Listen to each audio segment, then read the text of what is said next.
Pero mientras tanto, dándole un poco de tiempo para llegar por carreteras bastante intransitables a estas horas, vamos a hablar de un auténtico escándalo. Con toda la forma de Santiago Camacho, claro.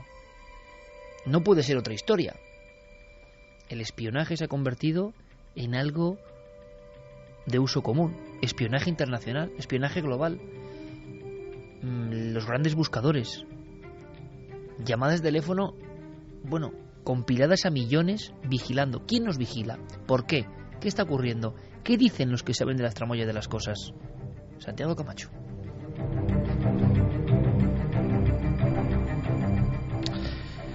Pues fíjate que después de todo lo que hemos estado hablando de las urdes y de estar en ese universo mágico, me parecía ya casi una profanación meterme en determinadas profundidades técnicas y explicar con detalle pues todo lo que se ha contado en la prensa, lo de Merkel, lo de Rajoy, lo de la NSA. Así que casi lo vamos a obviar. Y vamos a irnos a algo que yo creo que todos los que hemos seguido esta actualidad, o todos los que han seguido esta actualidad a lo largo de esta semana, es una pregunta que se hacen. Dice, vale, han espiado a Rajoy, han espiado a la señora Merkel, han espiado al señor Hollande, pero ¿y a mí exactamente esto en qué me afecta? Porque bueno, esto ya se hacía en el siglo XIX y se interceptaban cartas diplomáticas y Mata Hari iba por ahí seduciendo generales y bueno, a fin de cuentas sería una especie de lo mismo pero con más técnica. A mí, como ciudadano de a pie, ¿en qué me afecta? Pues caballero, señora, señorita, le afecta en muchísimo más de lo que cree.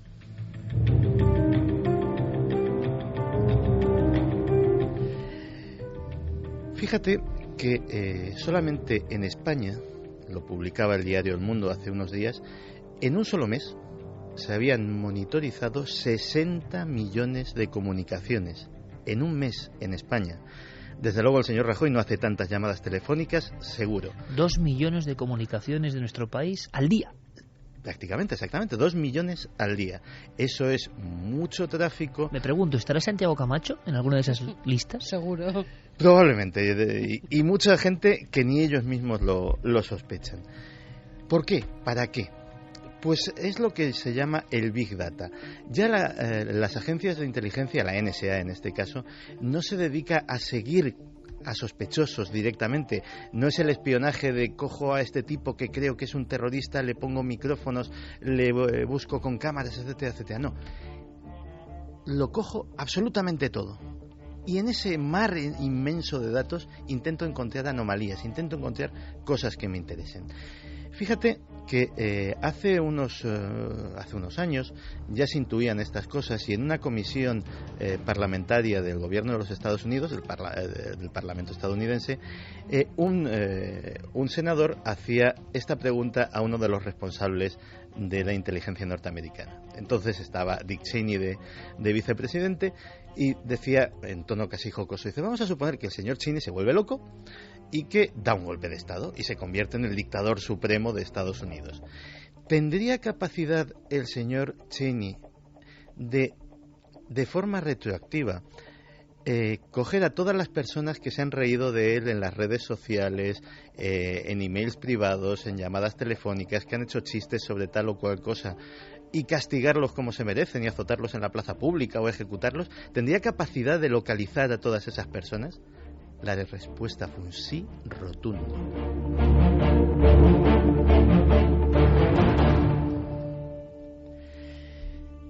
Y es que si fueran solo los gobiernos, y ya es grave, pensemos que esta tecnología, que es una tecnología desarrollada por empresas privadas, que se la venden al mejor postor. Claro, imagínate lo que tiene que ser, nos acordamos de los tiempos de la Stasi, de esas escuchas telefónicas indiscriminadas, de esos archivos de cada ciudadano. Imagínate lo que era, por ejemplo, vivir en la Libia de Gaddafi, que ya disponía de esa tecnología, que ya monitorizaba a todos sus ciudadanos, que ya sabía lo que mandaban por email, ya sabía lo que había en las llamadas telefónicas. Santi, estás contando que el gran hermano de Orwell se ha hecho realidad. El gran hermano de Orwell se ha hecho realidad. A día de hoy, vivir en una dictadura es posiblemente la peor época de la historia, porque por muy poco dinero para un gobierno, se puede adquirir tecnología para tener controlados absolutamente a todos tus ciudadanos. Pero es que eso, aún así, a nosotros que vivimos en una democracia, nos puede venir grande. Dice, bueno, pues un golpe de Estado, un gobierno global, bueno, fantasías. Pero es que esos datos no solamente van a los gobiernos, sino que se trafica con ellos. Empresas como Google, como Facebook, como todas las grandes corporaciones informáticas que manejan nuestros datos, ¿cómo ganan dinero? Nosotros no lo venden que buscar una página en Google o que tener un perfil en Facebook es gratis. Entonces, ¿de dónde sacan el dinero? Sacan el dinero de nuestros datos.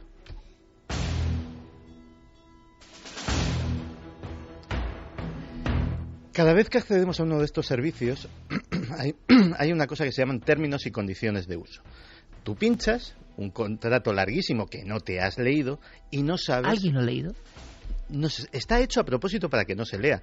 Está puesto en un cuerpo determinado, muy pequeño, siempre en mayúsculas, de tal manera que visualmente tú lo que aprecias no es un texto, es una textura. Te cuesta muchísimo trabajo, no invita a leerlo y está hecho así de una forma premeditada. Y no sabes lo que estás firmando, porque estás firmando. Fíjate que en 2009 GameStation, que es una empresa británica que se dedica a los videojuegos, a venderlos, a este tipo de cosas, pues en los términos y condiciones de uso puso una cláusula realmente abusiva. Esa cláusula decía que al aceptar y al pulsar el leído y acepto, entre otras muchas cosas que había en los términos y condiciones de uso, cedías a la empresa el derecho eterno a reclamar sin ningún tipo de salvaguarda por tu parte tu alma inmortal. Le estabas vendiendo el alma. Lo habían colocado ahí. Lógicamente era una broma, pero en el poco tiempo que tuvieron eso, se hicieron con algo así como 10.000 almas inmortales que publicaron el listado de vuestra alma es nuestra, y también era una forma de concienciar a la gente de hasta qué punto nos comprometemos a cosas que ni sabemos. ¿En qué nos puede afectar? En Estados Unidos hay mucha gente que está viendo, por ejemplo, las cuotas de sus seguros de vida alteradas. Oiga, ¿por qué me han subido la cuota de mi seguro de vida? Pues porque resulta que sus datos de navegación en Google, que las cosas que pone usted en su perfil de Facebook, etcétera, etcétera, nos indican que tiene usted hábitos insanos, que usted ha empezado a fumar, que usted ha empezado a beber, que usted compra mucho alcohol, que usted que usted conduce de forma temeraria. Entonces nosotros cogemos y le subimos la cuota del seguro.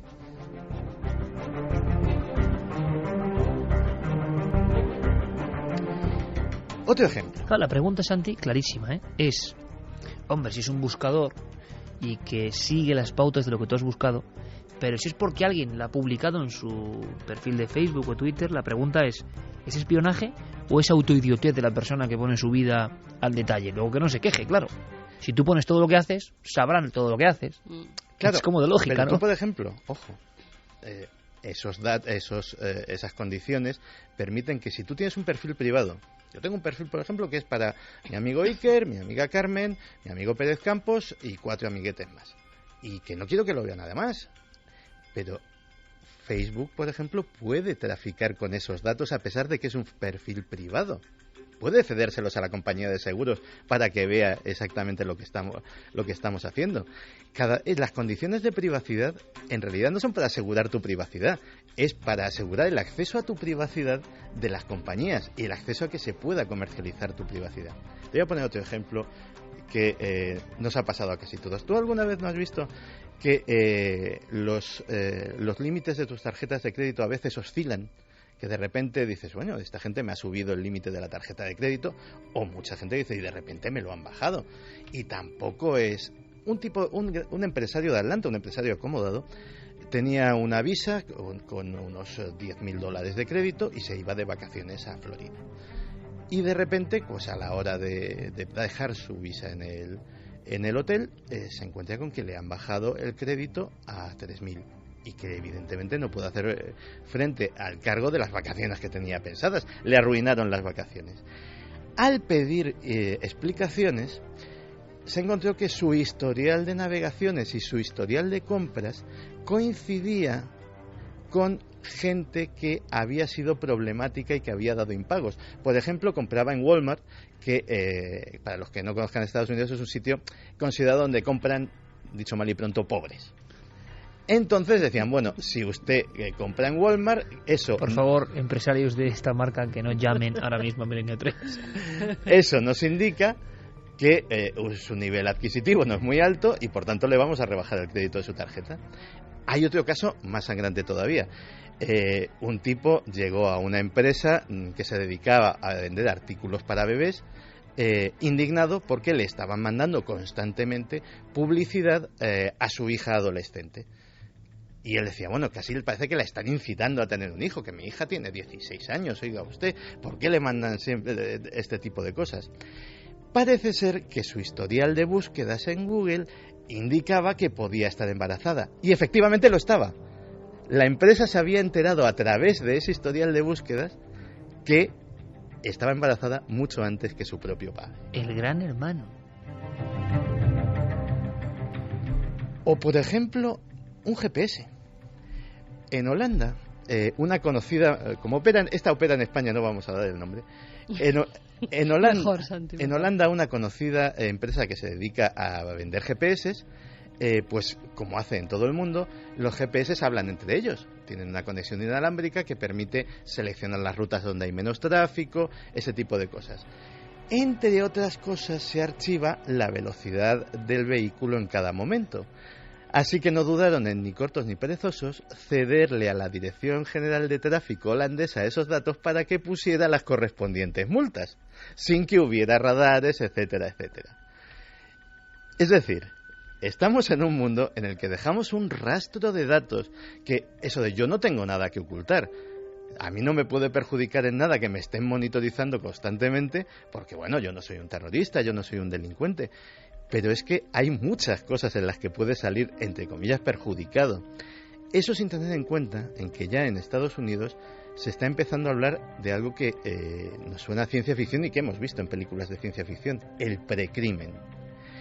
¿Tú sabes la cantidad de gente que de repente llaman a la puerta de su casa y se encuentra un equipo de SWAT, un equipo de fuerzas especiales que entra en su casa, les registra la casa, se lo pone todo patas arriba, a lo mejor porque han hecho una broma en una red social, porque han puesto un tuit que no debían? Un niño de un colegio se encontró con que agentes del servicio secreto le estuvieron interrogando durante varias horas porque puso el siguiente tuit. Decía algo así como: ahora que han matado a Bin Laden, el presidente Obama debería de tener cuidado, no sea que los terroristas internacionales vayan a por él.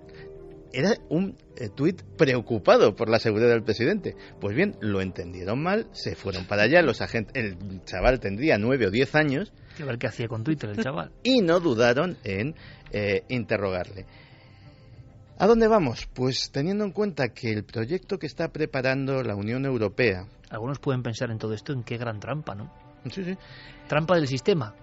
Pues pensemos una cosa. Todo facilidades para tener toda la información. El gobierno el proyecto que está preparando la Unión Europea, que es el proyecto INDECT, que no solamente habla de monitorizar ese tipo de comunicaciones, sino de utilizar toda la red de cámaras de vigilancia que hay, con sistemas de reconocimiento facial, etcétera, etcétera, puede llevarnos a que efectivamente estemos controlados en cada paso que damos. Es más, tú imagínate que de repente, y eso está pasando, se planea una protesta pública, no violenta. Tú tienes derecho a protestar, esto es una democracia. Pongamos, por ejemplo, dos casos que ideológicamente pueden estar en las antípodas. Una propuesta de una organización provida o una manifestación del 15M. O sea, tan toda. Y que al gobierno de turno no le interesa. Pueden abortarla antes de que suceda. Es más, pueden identificar a las personas que participan. Es más, pueden tener una máquina del tiempo y echar hacia atrás todas esas grabaciones y conocer a esa persona, con quién se reúne, con quién habla, quiénes son sus amigos, dónde, cuándo, de qué manera. Es decir, si alguien después de todo esto piensa que esta historia va con Merkel, va con Hollande, va con el señor Rajoy y no va conmigo, a lo mejor creo que está muy equivocado.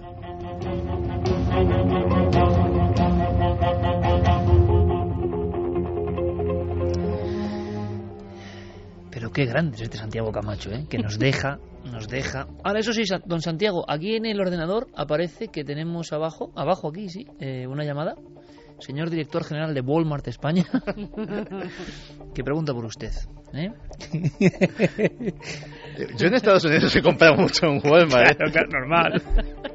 Pero porque yo soy cutrecillo de por sí. De todas formas, yo siempre lo digo, ¿no? Es un lujo contar con Santiago Camacho, que nos cuente estas cosas tan sencillas y que nos azuce así un poco el cerebro, ¿no? Y nos demos cuenta de dos posiciones.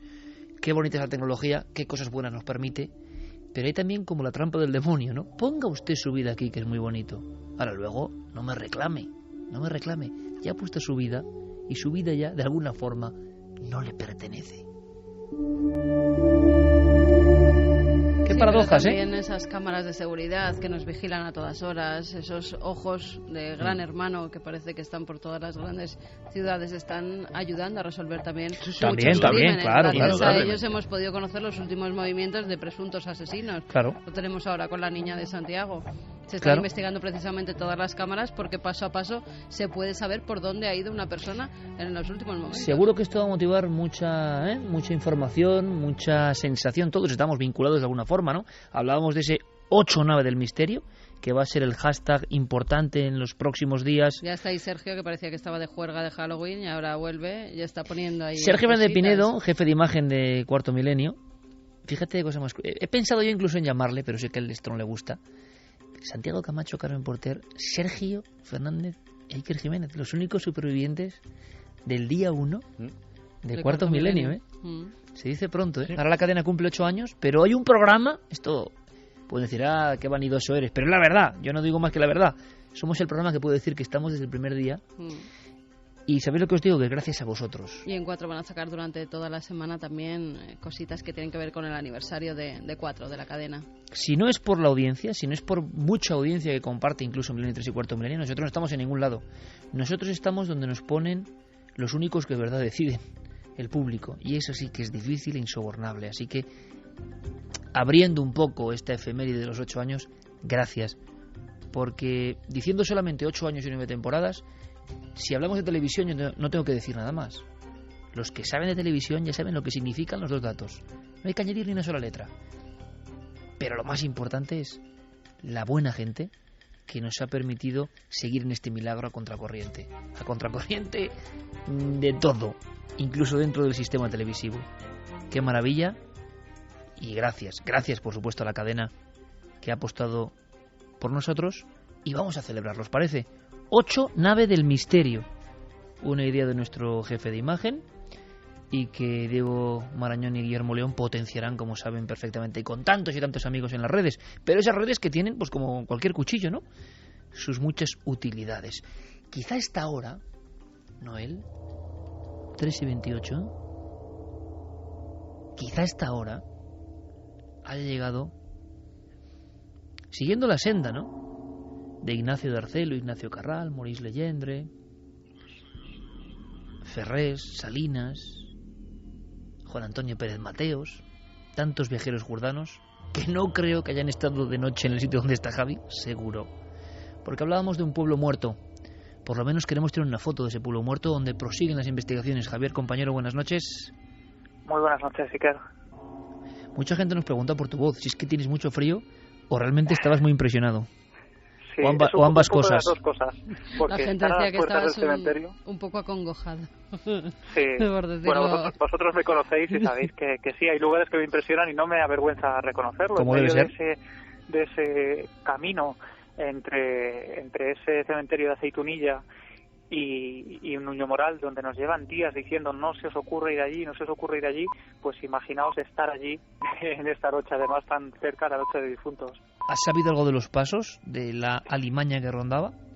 Pues hemos estado, José Alberto y yo, indagando por la zona, hemos subido a la parte donde escuchábamos los pasos y, bueno, no hemos visto ningún animal, pero sí hemos visto que hay casitas por ahí cerca con algunas, pues, unos patios, digamos, y puede ser pues que hubiera por allí algún tipo de animal. Es lo más normal, ¿no? ¿Estás en Cavaloria? Sí, estoy en Cavaloria, en el pueblo muerto, al lado al pasar, nada más pasar Río Malo de abajo, y al lado del río que escuchamos a lo lejos. Y te puedo decir que además ayer estuvimos en el pueblo de Río Malo de Arriba, que está a varios kilómetros de aquí, y hubo una historia que me dejó muy sorprendido, que me dejó sobrecogido, porque dicen que allí en ese pueblo solo habitan 3 personas, solo hay 3 habitantes, y el resto del pueblo está también abandonado prácticamente.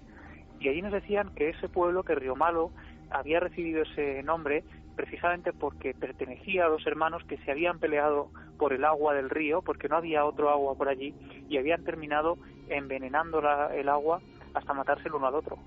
Esta historia yo no la conocía, pero claro, encaja perfectamente con la toponimia, ¿no? Con el nombre. Hay Río Malo de abajo y Río Malo de arriba, y el Río Malo de arriba es como un lugar donde yo recuerdo, cuando lo conocí en su día, pasaba el camión de la carne cada semana. Otro mundo, ¿no? Muy aislado, muy aislado. Y donde estás ahora es un lugar, como tantos otros, por ciertas circunstancias, que se quedó sin nadie, no otras personas, sin un alma. Y parece que solo el misterio, las apariciones o cosas similares rondan por ese lugar, ¿no? Sí, ni un alma, porque hace décadas el pueblo tuvo que ser abandonado por miedo a que al construir el pantano de Gabriel y Galán, pues el pueblo pudiera quedar anegado por el agua del embalse, y precisamente por eso lo abandonan. Y ahora está en completa soledad, las ruinas, solo quedan las ruinas de las casuchas hechas de piedra y de pizarra. Está todo lleno de escombros, y es un lugar que también impresiona precisamente por la soledad de la zona, aunque se encuentra más cerca de una urbe, que es ese Río Malo de abajo. Es un sitio, como digo, completamente abandonado, con las casas que solo conservan la estructura, las raíces de los árboles se meten entre medias de las ventanas. Y justo aquí, Iker, ocurre también una de esas historias que hablábamos antes de muertes, pues a causa del misterio, ¿no? En este caso la víctima fue Pelayo Crisótomo. En el año 77 aparece una especie de vendaval, una fuerza, él dice que le teletransporta prácticamente, que le arrastra desde el pueblo de Las Herías hasta este lugar donde me encuentro ahora mismo. Y es una fuerza descomunal y misteriosa, porque solo él se siente, es arrastrado por ella. Y al final, Iker, después de que este hombre, de que Pelayo viviera esta experiencia, le marcó tanto que a los 2 días acabó quitándose la vida colgándose de un puente. El aspecto desolado, el lugar remoto y las historias que fluyen y continúan. De momento vosotros no os habéis topado con el misterio directamente, ¿no? A nivel de luminarias, de sonidos, solo de testimonios, de momento, que queda mucha noche, ¿no? Sí, de momento solo hemos recogido testimonios, pero desde luego, Iker, yo me he llevado una enorme sorpresa al ver que eran decenas de ellos, que fluían de forma absolutamente natural. Es cierto que, por ejemplo, en Río Malo de Arriba nos encontramos cierta cerrazón a hablar de estas cosas. Nos reconocían que habían oído historias de fantasmas, que las conocían perfectamente, pero no querían hablar de ellas. Y bueno, Israel nos contaba cómo ella misma le habían dicho que hablar de estas cosas era casi como invocarlas, y por eso algunos preferían optar por el silencio cuando se les preguntaba por ellas. Hablar de estas cosas a veces es invocarlas. Pues buena noche, Javier Pérez Campos. Que la noche jordana daimónica os ofrezca sorpresas y que nos las podáis contar. Un abrazo muy grande. Muchísimas gracias. Seguiremos por aquí indagando y grabando para Cuarto Milenio. Un abrazo fuerte a todos.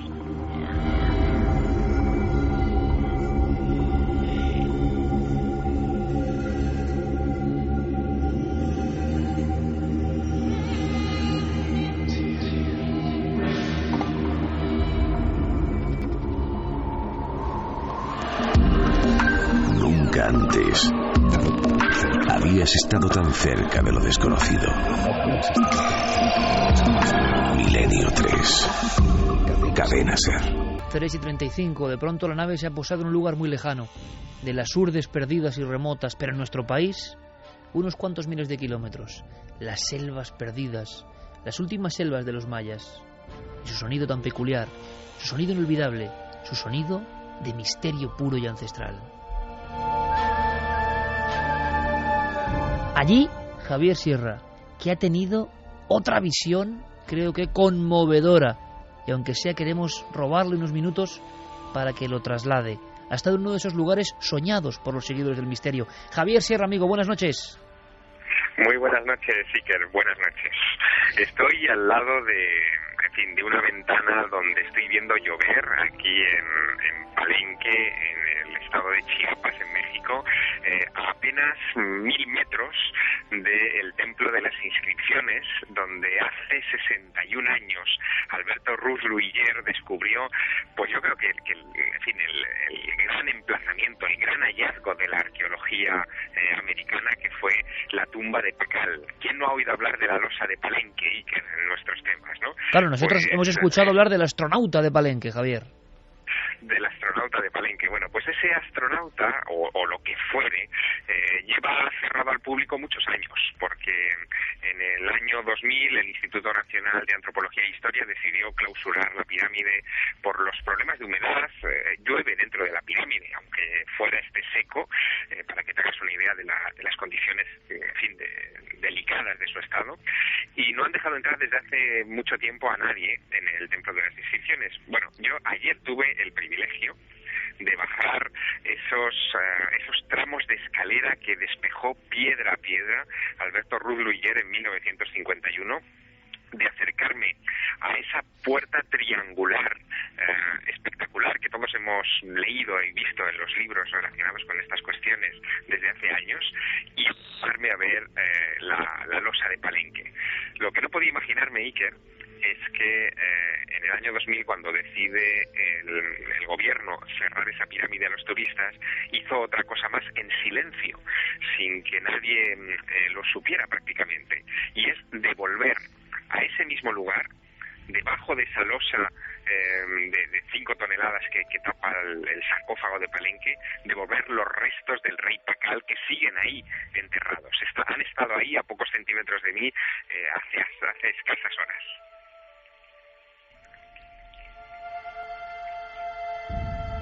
Tumba de Pacal, astronauta, calaveras, se habló de esqueletos rojizos en esa estructura, se han dicho muchas cosas. La comunicación, además, Javier, no es la mejor, suena un poco saturado el sonido, estamos hablando prácticamente en el otro lugar del globo ahora mismo, pero para el joven, para el prácticamente niño que se asoma hoy, por ejemplo, a Milenio 3, nunca ha escuchado hablar del astronauta de Palenque. ¿Podríamos contar en un par de minutos por qué es misterioso? ¿Qué te ha impactado al verlo?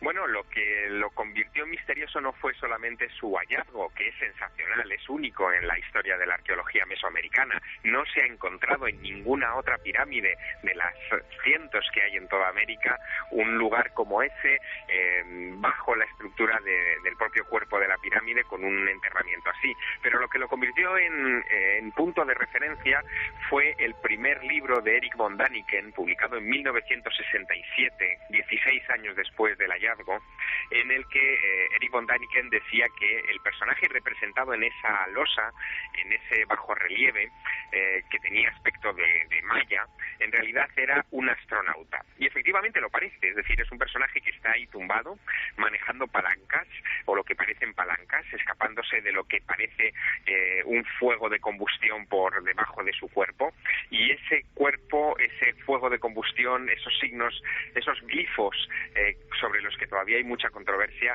son los que yo he podido, examinar con la ayuda de los arqueólogos en estas últimas horas. Pero te contaré otra cosa. Quizás sea porque hoy todavía es en México el Día de los Difuntos, o porque el ambiente aquí está realmente enrarecido con la lluvia, los relámpagos, los truenos. La verdad es que los arqueólogos se han sincerado mucho conmigo, me han contado historias que me llevo a España y que os contaré con calma. ¡Wow! Pero historias que hablan de fantasmas en esa zona. Fantasmas en la zona de Palenque, en la zona de la pirámide mítica. Mira, Iker, tú no sabes, yo no lo sabía, que Alberto Ruz Luiller, el arqueólogo que descubrió en el año 51 la losa de Palenque, duerme su sueño eterno a unos metros de las escaleras del Templo de las Inscripciones. Y los custodios, que es como llaman aquí a los guardias de seguridad del complejo, lo han visto pasear entre las pirámides, no en una ocasión, sino en muchas. Bueno, esto merece una investigación especial Por cierto, ¿quién estaba debajo de la losa que parece un astronauta? Se ha hablado mucho, aunque sea en un minuto, Javier, de las peculiaridades de ese esqueleto bajo una losa de miles y miles de kilos, en una construcción como no hay nada igual. Muchas personas vieron a un difunto diferente al resto. Sí, porque es un hombre que se enterró completamente cubierto de cinabrio. El cinabrio es una sustancia muy tóxica que tuvo que manejarse con muchísimo cuidado porque simplemente el toque con la piel ya causaba envenenamientos. Y este hombre era un hombre de 1,70 de altura, con una estructura ósea y, en fin, una longitud de cuerpo que no era la que correspondía a los mayas de la zona. Parecía alguien venido de fuera, un extranjero, pero no es eso lo que se ha querido descifrar de los glifos. Hay mucha controversia a ese respecto y esa controversia todavía dura. Lo que sí que te puedo decir es que en la pirámide de al lado, hace no muchos años, en 1993, se descubrió la esposa de este gobernante, la Reina Roja. También he podido visitar su tumba, también estuvo cubierto su cuerpo con cinabrio, también parece extranjera y el misterio aquí se multiplica sobre de dónde vino el hombre de Palenque. ¿Qué es lo que más te ha llamado la atención de esa losa en concreto, Javier? ¿Cómo, perdón? ¿Qué es lo que más te ha llamado la atención de esa losa que ha dado la vuelta al mundo, pero al verla directamente? Un detalle, una imagen. Pues mira, lo más impactante, desde luego, es que es su volumen. Prácticamente llena la totalidad de la habitación subterránea en la que se encuentra. Y un pequeño detalle que a mí me ha hecho sentir escalofríos. Al fondo de la sala, yo esto no lo había apreciado en las fotografías ni en las imágenes, al fondo de la sala se encuentra una especie de umbral. Un umbral que va a ninguna parte, que se interrumpe por el estuco con el que fue sellado toda esa habitación. Una puerta falsa. Pero esto es algo que no pertenece a la cultura maya. Las puertas falsas se encuentran en las tumbas egipcias. Son las puertas que los difuntos egipcios utilizaban para cruzar al más allá. Y ahí se encuentra esa puerta falsa que no se encuentra en ninguna de las otras pirámides mayas, desde luego de la zona de Chiapas, pero de ninguna parte de este país. Una puerta falsa, un umbral que va hacia algún sitio físico o transhumano, quién lo sabe. Una losa gigantesca para tapar la muerte y quién sabe si la vida de un personaje excepcional y diferente. Una pirámide única en la historia. El concepto de astronauta, por si faltaban pocas cosas, apariciones, entre ellas las del arqueólogo que dedicó su vida y su locura a descubrir este extraño embajador para muchos de las estrellas. Demasiado contenido, Javier. Esperamos el dossier intenso sobre esas investigaciones en un lugar icónico para el mundo del misterio. Que lo disfrutes, amigo. Un abrazo. Gracias. Tendremos hasta los sonidos de los pasos sobre esas losas milenarias, Iker. Un abrazo muy grande, compañero. Suerte. Un abrazo, Iker. Buenas noches. Aquí sigo las instrucciones de Noel Calero, por supuesto. Si me pone esta música, quiere decir que viene Milenio 3 Responde. Sabéis que hay un mail concreto, milenio3 con número @cadenaser.com. Milenio3 con número @cadenaser.com para lanzar vuestras preguntas. Y luego Fermín y Javier Pérez Campos las compilan y ahora podemos escuchar vuestra voz con vuestras cuestiones. ¿Cuáles serán esta semana vuestros retos al equipo de Milenio 3? Ahí va. Hola, buenas noches. Me llamo Ana, soy de Madrid. Me gustaría haceros una pregunta en relación a los fenómenos de los círculos en la Tierra. Estos que de repente aparecen, tienen varios metros de profundidad y nadie sabe cómo pasa. Recuerdo que hubo un incidente en Estados Unidos con un chaval que desapareció en uno de estos. Me gustaría saber si siguen pasando, si han descubierto por qué se forman. Pues nada, muchísimas gracias por todo y un saludo a todos los integrantes de Milenio 3. Gracias a ti, Ana. Yo no tengo mucha más información. Contamos en directo la desgracia de aquel hombre que fue tragado por una especie de socavón. Sí, pero estaba tranquilamente en su dormitorio. Y bueno, el fenómeno parece ser que ahora mismo está un poco remansado. Es decir, yo también hace semanas que no oigo nada de eso. pero hay localizaciones, concretamente determinados bosques de Rusia, donde sí se siguen encontrando, pero claro, estamos hablando de sitios aislados, no se sabe si son recientes o no, es decir, donde va un excursionista y de repente se encuentra... Claro, ¿cuándo ha ocurrido, no? Efectivamente, se encuentra en mitad del bosque pues un círculo de estos de entre centímetros. Es que lo curioso es que desde muy pequeños, estamos hablando de diámetros de 20 centímetros, como si fuera un tubo de chimenea profundo que se mete en la tierra hasta profundidades insondables, hasta enormes de varios metros. ¿Os acordáis las imágenes de Guatemala, no? De una ciudad o un pueblo y un agujero que parecía el infierno y las casas, los coches caídos. Lo que nos contó Emilio Carreño, director de la Red Sísmica Española, es que tenía que ver con aguas subterráneas y con corrimientos de tierra. O sea, había un fenómeno natural dentro de todo esto. ¿Habrá algo natural en la siguiente pregunta? Hola, buenas, soy César. Buenas noches, milenarios. Quería saber qué opinabais sobre el caso que ocurrió el 25 de julio de 1978 de avistamiento de OVNI de Federico Ibáñez, que curiosamente es mi tío y yo pues estuve hablando con él y vamos, que yo, muy objetivo no puedo ser, pero lo veo bastante creíble y quería saber vuestra opinión. Muchas gracias. Nuestro amigo hace referencia, César, a un caso que es emblemático, pero la mayoría de las personas lo conocerán, bueno, quienes les interese la ufología, vamos, quienes estén tan locos como para que les interese la ufología como a mí. El caso Turis, en Valencia, un agricultor observa lo que parecería algo así como un 600, en una forma ahuevada, algo insólito, y sobre todo insólita fue la descripción de unos seres que parecían como unos enanos con un batín blanco, unas gafas de herrero, fijaos la descripción también, parece de lo que estábamos hablando al principio. Este agricultor era un hombre absolutamente honesto, no sé si seguirá viviendo o no, pero absolutamente honesto, de palabra, vio cómo evolucionaban los dos seres en pleno día y en una zona no, digamos, solitaria, como es Turis. Se movían alrededor de esa especie de aeronave y luego desaparecían, iban andando como por un motor, tenían esas gafas que... La verdad es que es un caso único en la historia de la ufología, no hay descripciones parecidas, y lo curioso es que luego el equipo de Fernández Peris, investigador de Talante Escéptico, llegó incluso a analizar la Tierra para ver si había radiactividad, pero no encontraron nada. Lo que hasta los más sesudos escépticos dijeron es que ese hombre era, vamos, honesto, fiel, con todo lo que había visto y nunca habló de extraterrestres, simplemente de algo extraordinario. Año 78, mes de julio, así que tu tío, en este caso, yo creo que tiene todo nuestro crédito. Buenas madrugadas, soy Maite Caballero de Córdoba y tengo una pregunta para Santiago Camacho. He leído tu libro, 20 grandes conspiraciones de la historia, muy bueno por cierto, y tengo algunas curiosidades sobre el caso de la llegada del hombre a la luna. Sé que tú opinas que verdaderamente se produjo el alunizaje, pero entonces, ¿a qué se deben los hechos que no cuadran? ¿Y a quién beneficia que existan dudas sobre este hecho histórico? ¿Crees que la antigua Unión Soviética pudo estar detrás? Muchas gracias. Santi y su costumbre, ¿no?, de pagar a algunas personas para que llamen diciendo que sus libros son buenos, ¿no? Es la última técnica. La última técnica. Oye, pues muchísimas gracias por la lectura y sobre todo porque te gustase.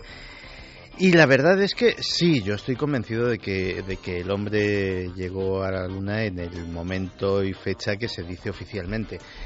Sí, y también estoy convencido de la genuina naturaleza de muchas de las anomalías que hay en el material gráfico que tenemos de esos viajes. Yo sencillamente lo achoco a una cosa muy sencilla. Yo creo honradamente que muchas de esas fotografías o no fueron tomadas en la Luna o se retocaron de una forma bastante evidente, simplemente por una razón. Nosotros pensamos, y los que somos románticos pensamos en que la conquista de la Luna fue un hito para la humanidad, fue un hecho científico, pero desengañémonos y vayámonos a lo que es el espíritu de la época. Fue un hito propagandístico. Esas fotografías tenían que ser perfectas. Imagínate, por una sola casualidad, que Armstrong llega a la Luna, vuelve a la Tierra y van a revelar la película de su cámara Hasselblad que llevaba en el pecho del traje de astronauta, y descubren que los rayos cósmicos, que no es ninguna tontería, ha velado la película y no hay fotos. ¿Y qué hacemos? Pues a lo mejor resulta que tenemos que hacerlas en un estudio o tenemos que encargárselas a un técnico en efectos especiales, o vaya usted a saber. Desde luego hay muchos puntos oscuros en ese hito para la humanidad, pero desde luego hay una cosa innegable: el hombre ha llegado a la Luna y ojalá vuelva pronto. Pues cuando son las 3:50 de la madrugada, quiero anunciar algo. Bueno, no anunciar porque no está confirmado 100%, pero tenemos muchos elementos, ¿no? La semana que viene, en Milenio 3, puede que tengamos una entrevista de esas absolutamente increíbles. ¿Os imagináis escuchar a un hombre que ha pisado la Luna, que su vida ha variado completamente, que se abrió al misterio por completo y que desde luego es un astronauta que cuenta algo que ningún otro astronauta puede contar? ¿Os imagináis a un astronauta en la Luna, viendo la Tierra desde la Luna, que sufrió la conciencia cósmica, que se enfrentó a la NASA por sus investigaciones y que cree profundamente en el misterio, en lo insólito? No encaja mucho, astronauta. Solo ha habido 12 que han pisado la Luna, como los 12 apóstoles. Quizá el más rebelde de todos. Yo creo que estamos cerca de conseguirlo. Ojalá. La semana que viene, en Milenio 3.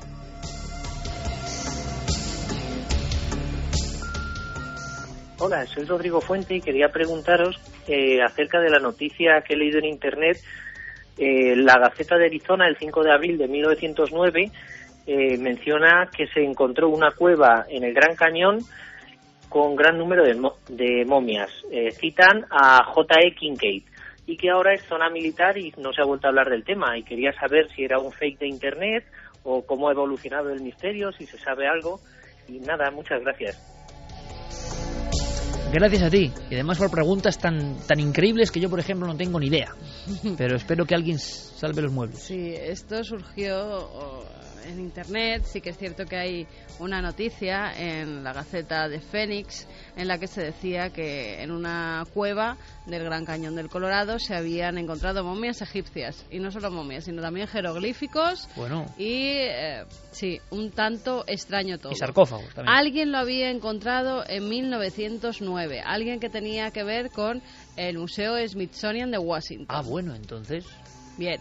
Hay un investigador en 1995 que empieza a rescatar toda esta historia, llama al Museo Smithsonian y en el museo le dicen que no conocen ni a los que descubrieron esas cuevas, que no trabajan para ellos y que, por supuesto, no tienen ningún tipo de material en su museo.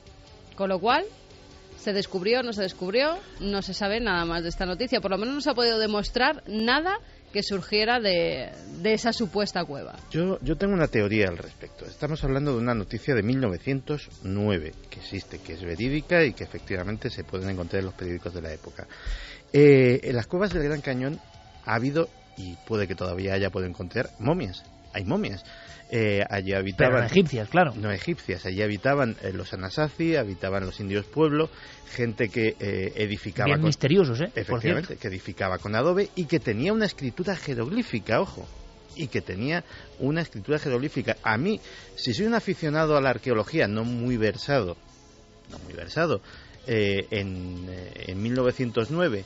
y de repente me encuentro con algo que es una momia con vendajes, que las momias Anasazi se pueden encontrar vendadas, como puede ser. Me estás hablando de una confusión. Efectivamente, y me encuentro una serie de cosas pintadas en las paredes de esa cueva, pues puedo... Lo que pasa es que en Internet ya empezaron a sacar a Anubis, por ejemplo, y claro, otros jeroglíficos egipcios, y entonces ya se han mezclado muchas cosas. O sea, se ha hecho de algo que pudo ser realidad, del descubrimiento de una cueva con momias, una historia que seguramente, es cuanto menos seguramente impensable. Una confusión y un fake reutilizado como una tortilla paisana, ¿no? Sí.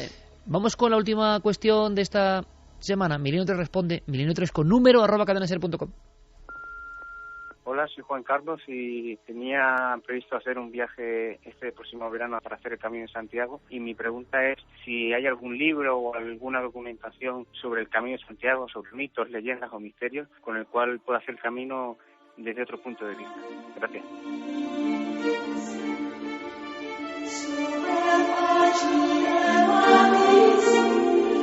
3:55, libro sobre el Camino de Santiago. ¿Alguno recomendáis? Yo uno clarísimo, Gárgoles Jávidis. Iba a decir lo mismo. Fernando Sánchez Dragó, ya sé que es polémico, ya sé que a mucha gente no le cae bien, me da igual. Ahí recoge todo lo que luego recogen otros libros, pero lo recoge él al principio. Pero aquí el mito, aparte de las cosas que, en fin, yo es que muchas no me las creo porque conozco bien a Fernando, pero el asunto es, el libro base para la España mágica es algo que hizo este hombre entre el año 77 y 79, sigue siendo un misterio. Yo se lo puedo decir, creo que con objetividad y conociendo el tema de fondo, no lo que se dice, que hay cosas que se adelantan 30 años a su tiempo. Y no lo acabo de entender muy bien. Y es real. Es una fuente, críptica en algunos casos, que cuando tú vuelves y la revisas, te das cuenta de que ya lo había contado. Es un libro, le puede quedar uno mejor el autor, peor, las campañas que se hacen, las boutadas que a veces uno se pasa, en fin, todo tipo de cosas. Pero si uno hace el esfuerzo de acudir a esa fuente primigenia, se va a sorprender. Hay muchos libros de Atienza, la España mágica, que si Urresti con el Camino de Santiago, que si un montón de gente, que oye, está muy bien. Pero si hay un maestro, ese es Fernando Sánchez Dragó y la historia mágica de España. ¿A lo que quiera? Yo además recomendaría que se acercasen precisamente porque muchas veces hacemos recomendaciones cuando se trata de vamos a hacer una guía secreta, una guía... Sí, que ahora está muy de moda que cualquiera coja 3 cosas y haga la guía. Y muchas veces cuando te piden la recomendación... Sí, pero ninguno se adelanta 30 años, claro. Claro, pero es que es a lo que voy. Cuando te piden una recomendación muchas veces dices, pues mira, este libro que es muy asequible, este libro que es muy entretenido, y a veces creo que hacemos mal. Creo que efectivamente recomendando el libro más asequible estamos haciendo flaco favor a la persona que se lo recomendamos. Y a lo mejor el sobreesfuerzo de leer... Son 4 libros. Efectivamente. El sobreesfuerzo de leer una lectura un poco más densa puede compensar con un descubrimiento y con un enriquecimiento mucho mayor. Lo que pasa es que tú sabes como yo, Santi, que los libros también cambian como cambia el autor y cambia el lector. Entonces, depende del tiempo en que te pillen, tú coges a Carlos Yavidis y no entiendes nada. Te has metido en el tema, lo redescubres 5 años después y te parece una maravilla, que a mí es lo que me parece. Una historia mágica de España, fue Premio Nacional de Literatura y es un libro iniciático. 3 y 7 minutos, esta música espacial del maestro Vangelis me recuerda que mañana en Cuarto Milenio tenemos una visita ilustre, Pedro Duque ni más ni menos, porque vamos a hablar, ¿verdad?, de conciencia cósmica, de qué les ha pasado a esas personas que han visto nuestro planeta desde fuera. Hay una historia hermosa, pero no voy a contar ahora, de la primera foto, la primera vez que la humanidad se vio a sí misma reflejada en mitad de la negrura. Hubo cambios potentes.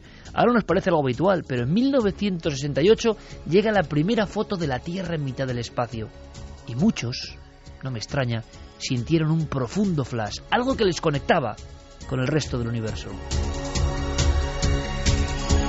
Pero mañana también en Cuarto Milenio, menudo debate, Área 51 y un montón de cosas más. Lo más importante ahora esta noche en Milenio 3, reiterando nuestro agradecimiento, qué cantidad de gente de Chile que nos escribe. Amigos de Chile, sabemos que estáis ahí, muchísimas gracias, un país lleno de misterios, y si podéis ayudarnos y aportarnos nuevas claves sobre todo lo que ha ocurrido, genial, porque nuestro compañero Javier Sierra estará allí en unos días, será nuestro cronista de excepción.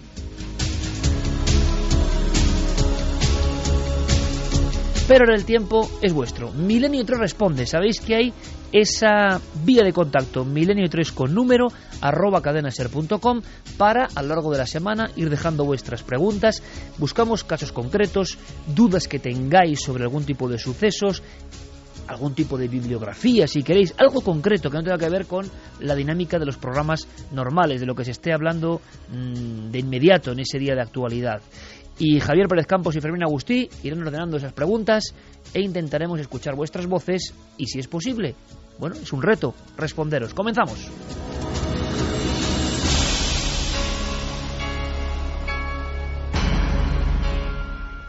Hola, buenas tardes, soy Javier de Madrid. Mi pregunta es relativa a un caso que sucedió en Argentina, creo que recordar que fue en el 2008, y se trata de un columpio que no paraba de balancearse. Y me gustaría saber si la cosa sigue igual, si se investigó, si al final se supo que era un fraude o no. Muchas gracias a todos, un abrazo. Gracias a ti, amigo, y creo que te refieres al columpio de Fermat en Argentina. Fue una gran noticia, hubo vídeos. Yo no sé, Carmen, si tú tienes más noticias porque seguiste ese tema con cierto interés. Sí, esto comenzó en el año 2007 en Firmat, en una pequeña localidad de la comarca de Santa Fe, en Argentina. Era un columpio que se movía él solo y en cambio los de al lado no se movían. Decían los lugareños que allí se había matado un niño hacía pocos años y creían que era el espíritu del niño que todavía se balanceaba. Pues bien, hace poco fue un programa estadounidense que se llama Fraude o Verdad, y estuvieron haciendo todo tipo de pruebas, desde poner un hilo invisible para ver si era así como movían el columpio. Vieron que el movimiento no era el mismo, descartaron esa posibilidad y lo que hicieron fue poner una gran carpa encima de los columpios y un ventilador. Con ese ventilador vieron que el movimiento que se producía en ese columpio era muy parecido al que habían grabado las imágenes. Llegaron a una conclusión, una combinación de factores ambientales. Lo que no explicaron es por qué solo se movía el de en medio y no los de al lado. O sea, el viento le afectaba, entre comillas, solo a ese, no a los otros. Exactamente. Pero no se ha vuelto a resolver nada en torno a esa historia. No, los lugareños siguen creyendo que sigue siendo el espíritu de un niño y, ya te digo, este programa de televisión que va por el mundo buscando fraudes o verdades, pues descartó la posibilidad de fraude, pero creen que se debe al viento. Bueno, espero que le sirva a Javier. Vamos con nuestro siguiente oyente. Buenas noches, soy José Manuel Acedo. Hace algunas temporadas emitisteis en vuestro programa la historia de Julio F., el cazador cazado. Hace poco, en otra emisora que trata temas similares, se ofreció o se emitió una entrevista a José Luis Jordán Peña, en la cual esta persona manifiesta, entre otras cosas, que el caso de Julio F. fue un montaje urdido por él, por Jordán Peña. Mi pregunta es, ¿qué hay de verdad en esas afirmaciones? Y además me gustaría saber si podíais indicar exactamente el lugar donde supuestamente aterrizó el ovni el cual abdujo a Julio F. Nada más queda eso. Muchas gracias. 3 y 12 minutos, esto es Milenio 3 en la cadena SER. Y Julio F., resumiendo en 10 segundos, es la historia de un hombre que parece que sufre una abducción, luego muere además, y se convierte su caso en una historia tremenda, recuperada a retazos por hipnosis. Hicimos un programa y magistralmente nuestro compañero Javier Sierra nos metió en aquella visión, la visión cerca de los campos de Medinaceli de un caso absolutamente mítico en 1978. Bien es cierto que ha habido declaraciones, necesitaríamos como media hora para explicar quién es Jordán Peña en concreto, diciendo que fue un fraude. Javier, ¿qué decir? Bueno, José Luis Jordán Peña, psicólogo industrial, uno de los personajes clave en la trama de Humo y que... Tú podrías contar mucho de él, y por que cierto. Podría contar mucho, efectivamente, de sus andanzas. No es, desde mi punto de vista y desde hace muchos años, una fuente creíble, pues prácticamente de nada. No solamente ha mentido en mil historias vinculadas con el asunto de los humitas, sino que de alguna manera en estos últimos años parece que ha utilizado estos casos para ganar un protagonismo que no puede obtener desde otro punto de vista o desde otra perspectiva, atribuyéndose él el mérito de haberlos inventado sin aportar ninguna prueba al respecto ni ningún argumento convincente tampoco al respecto. Así que para mí, en este caso en concreto, Jordán Peña no nos sirve de fuente. Yo creo que está perfectamente explicado. ¿Puedo aportar algo más? Tuvimos contacto con el hijo de Julio F. Y realmente cómo contaba lo que vivió su padre y cómo su padre estuvo vinculado a esa historia, para mí vale mucho más que el testimonio, sea cual sea el fenómeno de fondo de esta historia. Pero cómo lo vivió, ¿no? Su padre y su tío, en otro caso, dos familiares, cómo alguien quedó totalmente prendado de esa historia y vivió convencido de lo que le había ocurrido, no casa con alguien que dice que ahora es un fraude y además solo tenemos su palabra. Una persona que, por otro lado, por desgracia para Jordán Peña, ¿no?, a quien hemos tratado aquí varios, ¿no? Javier y yo, desde luego. Y yo cuando era muy jovencito y en su casa, y Javier en mil peripecias. Algo raro pasa, ¿no?, cuando una persona que, bueno, ha sido importante en el mundo del misterio, pues él hace estas cosas tan raras, entre otras. A mí incluso me metieron el asunto de Humo. Yo creo que también los humitas han hablado de ti, pero a mí como una de las fuentes también humitas. En fin, un sin Dios, que no hay quien lo entienda, y entonces dices, hombre, no es el argumento más válido para tirar por tierra un caso tan especial que, si se conoce como hemos hecho nosotros, desde dentro, no como un caso en un libro, sino con los testigos que quizá pertenecían a esa familia, cobra otra dimensión. Yo desde luego creo mucho más en la familia de Julio F. que en Jordán Peña. ¿Tú? Pues yo también, evidentemente, porque ellos estuvieron cerca de su padre, en este caso el hijo cerca de su padre, viviendo aquellos años, en fin, que fueron duros. Julio F. quiso mantener el anonimato y de hecho lo mantuvo hasta el final de sus días. Nunca buscó protagonismo.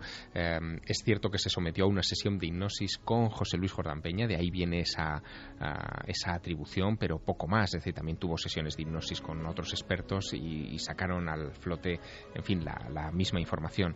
Y respecto a la otra pregunta que nos hacía José Manuel del lugar exacto y cómo acercarse a ese lugar exacto, en fin, yo lo que le voy a recomendar a José Manuel es un ejercicio, que busque por favor en las librerías de viejo. Me parece fantástico. Ya sé por dónde vas, un mapa, ¿verdad? Exacto, a través de Iberlibro, un mapa en un libro. Es la mejor pista que le puedo ofrecer, porque además se va a implicar mucho en esta historia. El libro es Secuestrados por extraterrestres, de Antonio Rivera, colección documento, dirigida por Rafael Borràs Betriu, y en medio de esas páginas hay un mapa preciso. Con él va a llegar al sitio que no ha cambiado tanto en estos años, por cierto. Qué bonito, Javier, porque es como el mapa del tesoro. Ahora que busque. Tú has dado las claves.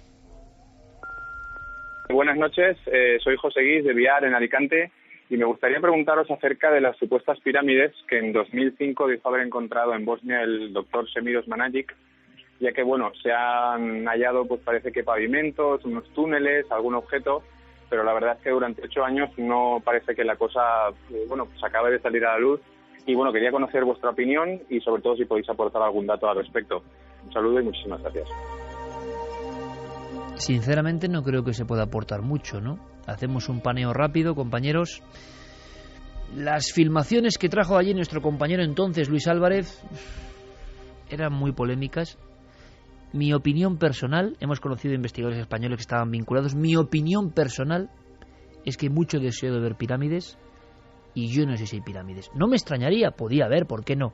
Pero eso de una pirámide más alta que la de Keops, o sea, lo que se ve en las filmaciones sobre el terreno que nosotros hemos tenido, a mí no me convence. En el mundo del misterio han irrumpido en estos últimos años formaciones geológicas o de aspecto geológico que se han interpretado como artificiales.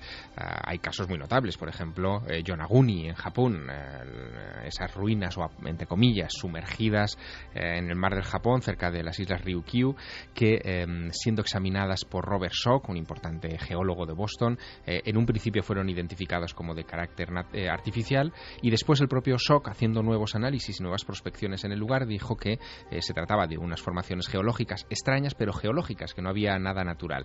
Con el caso de las pirámides de Bosnia, yo tengo esa extraña sensación de que estamos ante una formación geológica que se ha interpretado como artificial o se ha querido interpretar como artificial. Porque había yacimientos próximos. Exacto, hay yacimientos arqueológicos próximos, pero datados en fechas muy posteriores a la presunta pirámide, y luego también por otro factor que tú has mencionado, Iker, es demasiado grande, es una montaña, se trata de una montaña y el ser humano no ha hecho esas cosas. Buenas noches, soy Juan Antonio de Barcelona. Mi pregunta es la siguiente. Me refiero a las psicofonías del infierno obtenidas por el profesor Germán de Argumosa en 1985. Si se siguió investigando, ¿por qué no ha trascendido la investigación? Si no, ¿por qué no se investiga más? Gracias y un abrazo. Está muy bien esto, qué directo. Algunos miembros que estamos aquí del equipo hemos podido escuchar la psicofonía del infierno, entre comillas, completa, y es bastante impresionante. Le voy a dejar a Carmen que dé su impresión, porque la escuchamos gracias a Santiago Vázquez, que por cierto, quizá luego aparezca repentinamente y vais a entender por qué lo digo, aunque ya desvelo parte de la sorpresa, pero claro, es así. ¿Qué impresión te causó, Carmen, la psicofonía del infierno escuchada? Yo la he escuchado un par de veces, primero con unos compañeros que tenían un programa de radio local en Radio Hortaleza y que fueron aquí entrevistados, que fue un programa muy seguido, porque les impresionó el día que Argumosa, recién sacada, aquella grabación de unos 10 minutos y otra versión más larga todavía, acaba de ser obtenida. Pero luego Santiago, que hay que decirlo, para que tiene realmente la psicofonía del infierno original grabada por Argumosa, y que es tremendo el documento, tuvo la deferencia de venir a nuestra casa y ponernos la grabación. ¿Qué impresión tienes? Bueno, la diferencia o la mala idea, porque la verdad es que impresionaba. De verdad que sí, impresionaba bastante. Lo que pasa es que a mí me sonó más real que una psicofonía. Es decir, me parecía una mazmorra donde se estaban llevando a cabo algún tipo de ritual, de no sé cómo llamarlo, como si estuvieran azotando, como si estuvieran torturando a alguien. Tenía ese típico sonido de un sótano cerrado, como decía, una especie de mazmorra, y los gritos, los alaridos, es que parecían muy reales. Y una psicofonía tan larguísima es que no tiene ningún sentido. Donde la grabaron hacían algún tipo de prácticas en las que se podían emitir esa serie de gritos, de lamentos. Los ruidos metálicos, ¿no? Eran por los objetos que golpeaban. No lo sé, a mí es la sensación que me dio, más que algo extraño, algo paranormal, algo muy natural y hecho por el hombre. No lo sé, quizá una distorsión de eso. A mí no me parecía exactamente eso, pero sí algo que desde luego te dejaba con un mal cuerpo tremebundo, te quedabas mal de escuchar eso, y no sé qué, si era algo de ese tipo, como mencionaba, distorsionado, pero desde luego era una cosa muy extraña y de una expresión muy hosca y como muy maléfica. Nosotros lo que podemos decir es que si se puede, seguiremos la información. Por lo que hemos sabido, claro, la familia donde se origina todo esto es la primera que no quiere que se sepa esto. Hay una serie de leyendas urbanas que todos hemos creído que investigando se caen por su propio peso. Es una psicofonía que da, digamos, mucho juego para comentar, y es difícil incluso ponerla entera en un programa de radio, pero nosotros, ojalá, queremos seguir la investigación y sobre todo acudir a ese lugar donde todo ocurrió. Eso sí, la psicofonía existe, está completa, porque mucha gente no lo creía, y es única en su género. Si podemos seguir investigando, pues daremos todos los datos, por supuesto. Seguimos. Buenas noches, soy Miguel Ojeda y llamo desde Sevilla. Mi pregunta concerniente a la existencia de una serie de jeroglíficos egipcios en Australia. Leí algo hace algún tiempo en alguna revista especializada y me gustaría que me dierais algunas indicaciones más. Muchas gracias.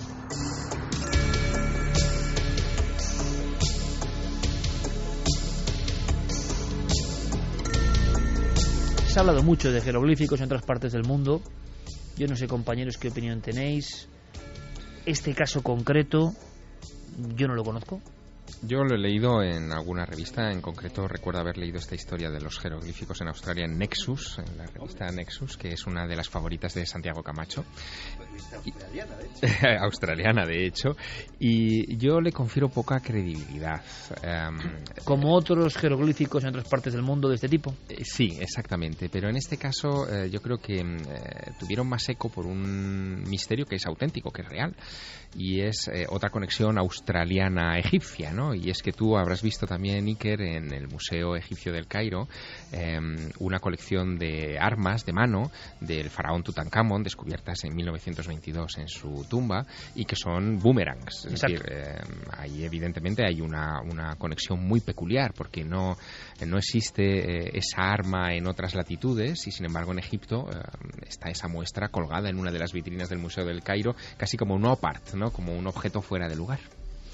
Pues ahí queda clarísima la opinión de Javier Sierra, que es otra pista, ¿no? Como antes la del libro, para que vosotros indaguéis. Milenio3 con número @cadenaser.com, y nuestros compañeros estarán prestos para recoger vuestras sugerencias, dudas, peticiones de bibliografía, lo que queráis. Aquí estamos para serviros como guías, si es posible, en ese autoaprendizaje, porque lo decíamos antes, hoy más que nunca uno puede indagar, puede complementar. De inmediato, con un clic, puedes saber qué fue de aquel autor. Es que es increíble. Y lo único que hace falta a veces es la pista concreta, como daba Javier, de un libro con un mapa. Maravilloso. Javier, gracias, compañero. Dime. No tiene nada que ver, pero ahora que hablamos de cosas egipcias, es que justamente esta noche recibía un mail que me ha hecho mucha gracia, y es de una cosa egipcia. ¿Os acordáis de la estatuilla que sacamos en Cuarto Milenio, que se movía, claro, que estaba en el Museo de Manchester, si no recuerdo mal? Sí, así es. Bueno, pues la han pegado. tiene pegatinas abajo. Nos la ha mandado un oyente. Qué bueno. Ha mandado la fotografía, como por debajo le han puesto una serie, pues como de pegatinas para que se quede adherida al cristal y así no siga girando, no de vueltas. Qué bonito sería que la estatua se rebelase contra eso y siguiera moviéndose. Además, la estatua siempre dejaba su jeroglífico inscripción a la vista. Era como si su quisiera nombre. Mostrar su nombre. Así A ver es. si le va a pasar algo. Yo no creo que pase nada, pero a ver, han fijado algo que quería manifestarse. ¿Quién lo sabe? Una pegatina no basta para detener al misterio. Totalmente. Javier Sierra, compañero, mucha suerte en Chile, mucho éxito con Muchas nuestra gracias. gente en Chile y en Argentina. Sí, y en México y en Colombia. Madre mía, nos contarás cosas de sus países, ¿no? Por supuesto. Todo que lo que sí, esté ocurriendo. Por supuesto. Feliz viaje, Traernos compañero. regalitos, Javi. Eso. Lo Y haré. buenas crónicas. Claro que sí, gracias. Un abrazo muy grande. Un abrazo. Y nosotros ahora vamos a otro viaje. Sabéis que la idea es viajar al epicentro, si es posible en 5 minutos, del alma, el pensamiento, a veces incluso con un toque de humor, ¿no? ¿Por qué no? Lo hace Diego Marañón e intenta conocer a ese grupo heterogéneo y heterodoxo que conforma el misterio en nuestro país. ¿Quién será hoy? Yo he dado alguna pista ya. El invitado. Buenas madrugadas. Identifíquese, por favor. Santiago Vázquez Gomariz.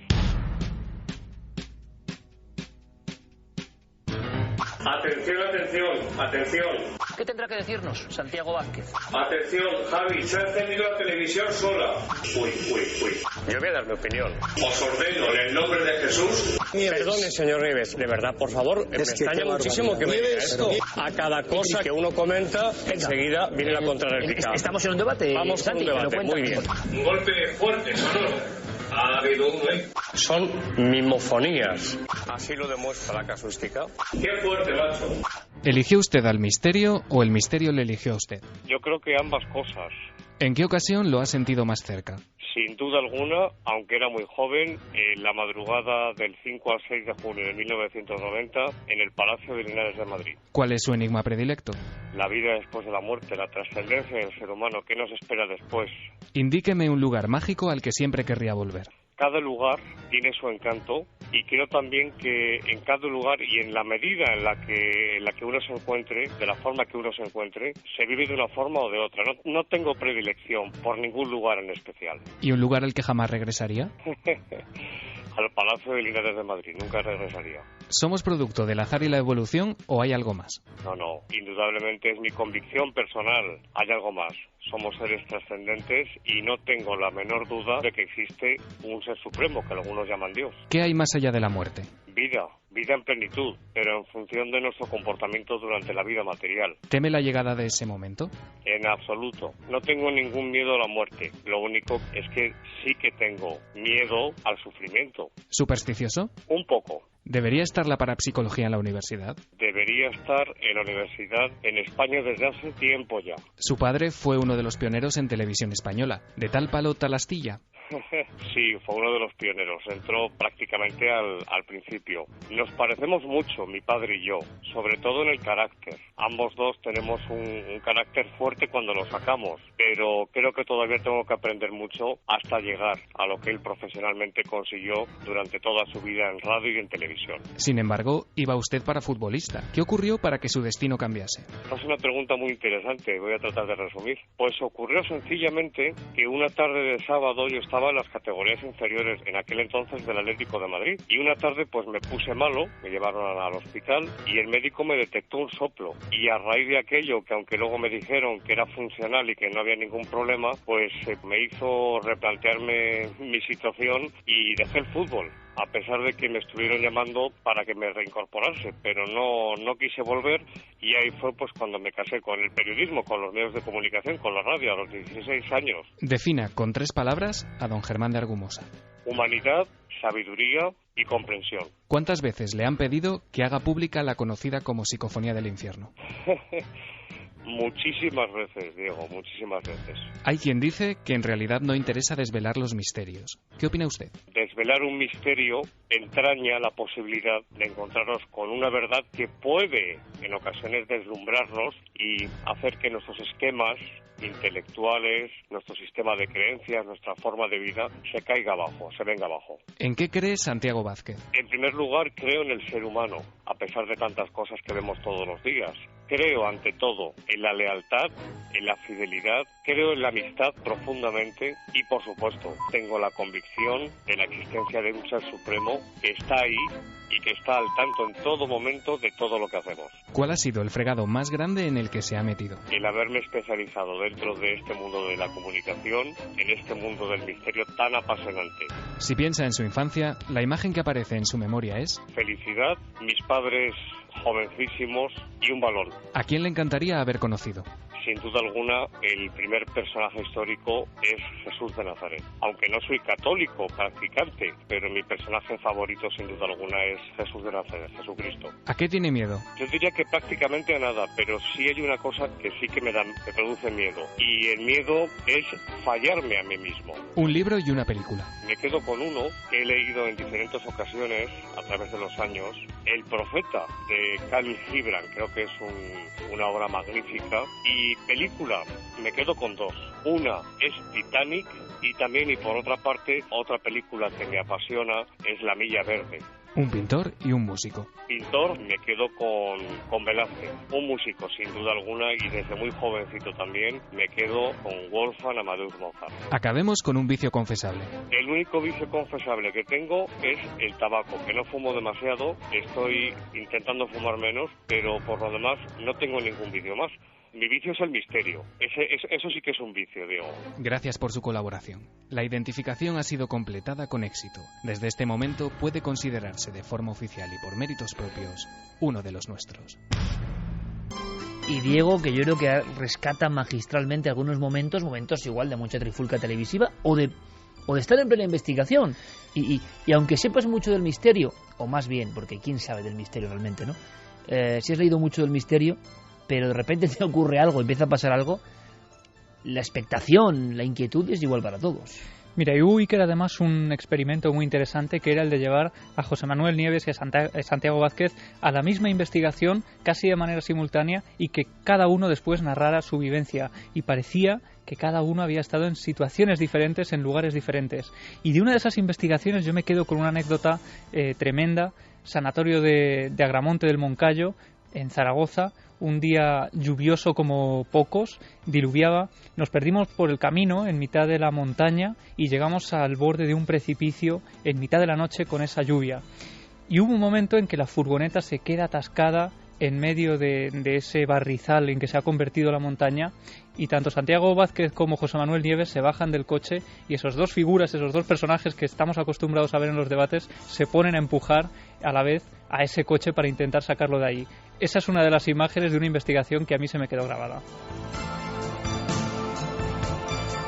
Yo puedo contar muchísimas imágenes, claro, hay momentos concretos investigando y la verdad es que no es fácil. Yo recuerdo también algunas reuniones en casa de Germán de Argumosa, bueno, pues como en su salsa, ¿no? Realmente en un mundo que tiene cabida hoy o no, el mundo evolucionado, es una especie de reliquia el mundo de Germán de Argumosa o no, bueno, eso cada uno tiene que pensarlo y valorarlo, pero lo cierto y verdad es que hay unas partes muy clásicas del misterio que siguen conectando con la gente porque la gente sigue necesitando respuestas. Ahora, muchas veces las respuestas no existen, no están, es muy complicado, es muy difícil. Asomarse al otro lado es un caos tan grande el que hay que es muy complicado. Siempre surgen además nuevos mitos.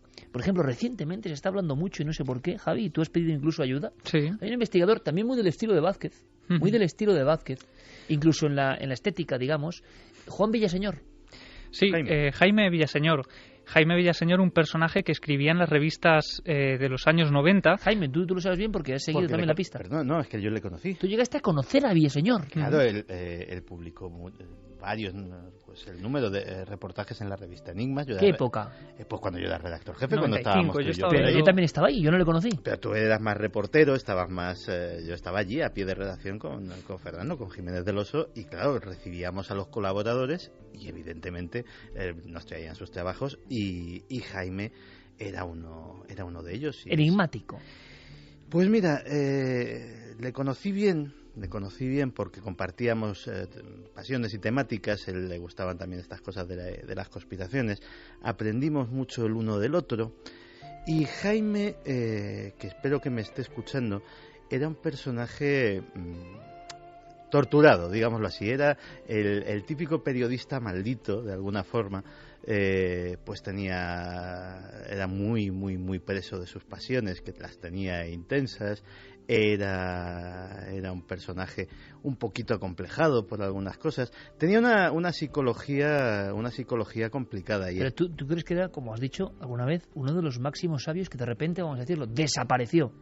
Sí, desapareció, que nadie sabe dónde está. Le perdimos de vista y la verdad es que conociéndole espero que esté bien, pero no te creas que las tengo todas conmigo en ese sentido.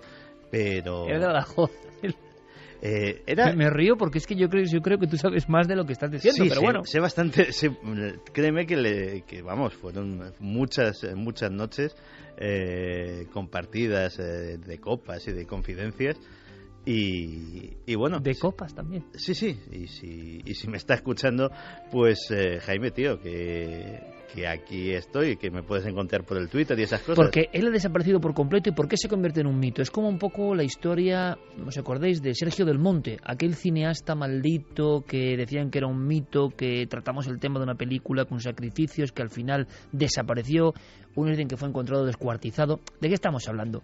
De investigadores que se meten tan a fondo en su historia que de repente, ¡clash!, desaparecen. Pero desaparecen como tragados por el viento, como si hubieran sido solo un sueño. Sí, bueno, yo además leía de ¿Pero por Villaseñor... qué, Javi, ha reabierto tú esto? Bueno, que también tienes unas cosas que sí. yo, chico, no te entiendo a ti. O sea, de repente, un investigador del que ni me acordaba, quizás es lo que me molesta, que yo no me acordaba, y coincidí con él en el tiempo, mediados de los 90...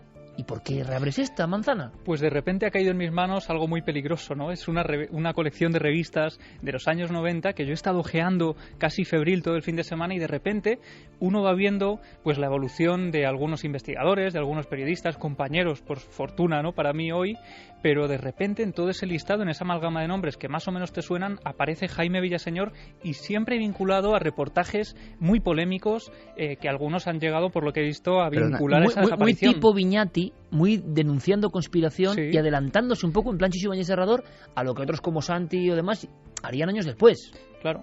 Hay quien dice que Santi bebió de Jaime Villaseñor. Hay quien lo dice. Hay quien dice. Aprendí mucho. Era un tío que tenía unos recursos que para mí los quisiera yo. Era un poco argumosa en el aspecto. Mira, era capaz de coger un manual de bomberos americanos en el que efectivamente me lo enseñaba y estaba allí, había un epígrafe que daba indicaciones, en un manual auténtico de entrenamiento de los bomberos americanos, y había un epígrafe que daba instrucciones para qué hacer si se estrellaba un platillo volante en una ciudad, verídico. Con eso te montaba un reportaje de 6 páginas y se quedaba tan ancho. Pero, o sea, es cierto, Javi, simplemente para terminar este asunto tan raro que no sé por qué me habéis metido en este bucle y a dónde nos va a llevar. Y si alguien, por favor, si alguien tiene datos, Jaime Villaseñor es el personaje del misterio, porque se dice como Francisco Aréjula, que apareció sin una gota de sangre en la cama. Se ha llegado a decir, Javi.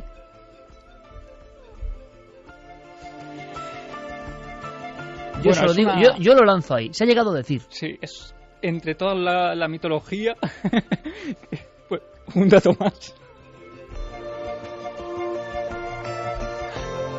Mira, esto se nos va de las manos. Yo no sé por qué se ha abierto este extraño expediente.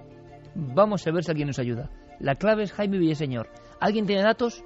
Bueno, quizá perteneció a sociedades secretas. De esas nos habla Santiago Camacho ahora. Yo no sé si esto te lo enseñó también tu maestro, pero las cabras, es que esto ya es delirante. La sociedad de las cabras.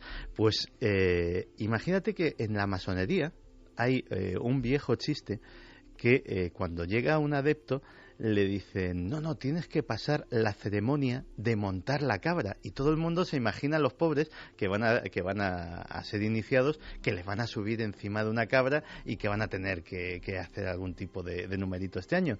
Pues eso nació en esta sociedad secreta. 1770. La alemana de la época era particularmente despótica y los siervos se habían hartado de tanto abuso. Por las noches, partidas de hombres armados y provistos de antorchas habían decidido responder a cada abuso con el terror. En los castillos, el grito de "que vienen las cabras" se convirtió en aquellos días en sinónimo de muerte, tortura y ruina.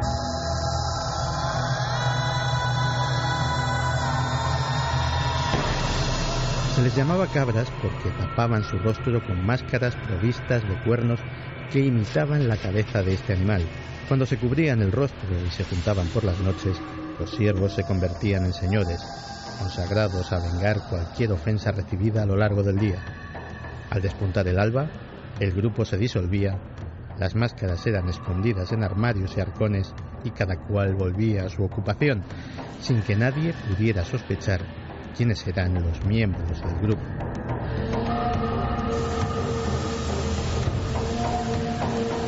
Según crecía el descontento, el número de cabras aumentaba. Los incidentes pronto pasaron de ser uno a la semana a varios por noche en diversas regiones del país. En los salones, la nobleza llegó a pensar que se habían aliado con el diablo, que en forma de cabra los transportaba instantáneamente de un lugar a otro. La iniciación tenía lugar en una capilla abandonada en un claro del bosque.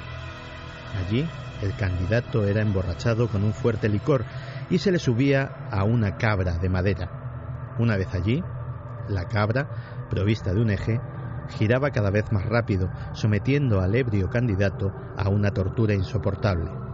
Solo pararía si juraba entregarse en cuerpo y alma a la causa de sus compañeros, siendo consciente de que cualquier traición acarrearía una muerte larga y dolorosa.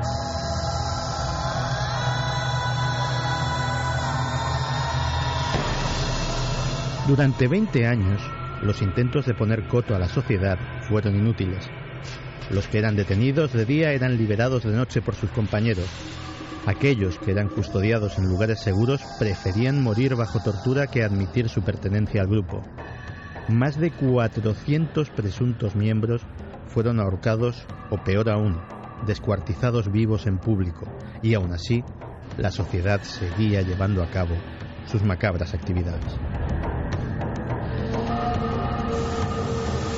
El grupo no se extinguió hasta que un acontecimiento sin precedentes, la Revolución Francesa, en el que también tuvieron mucho que ver las sociedades secretas, trajo consigo la promesa de nuevos tiempos, tiempos en los que la nobleza perdería para siempre sus privilegios y el ejército de las cabras no tendría razón para volver a actuar.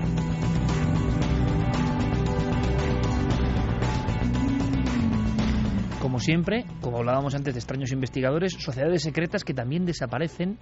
Siempre hay intentos, ¿verdad?, por resucitar algunas tradiciones, y de cuando en cuando hay sociedades secretas que, al menos en simbología, quieren volver, pero ya no tienen sentido, ¿no? Son hijas de su tiempo, Santi. Sí, en este caso, ojo, estamos hablando de un fenómeno que es muy común. Dice un viejo proverbio chino que si le pisas la cola a un ratón, por muy ratón que sea, te morderá.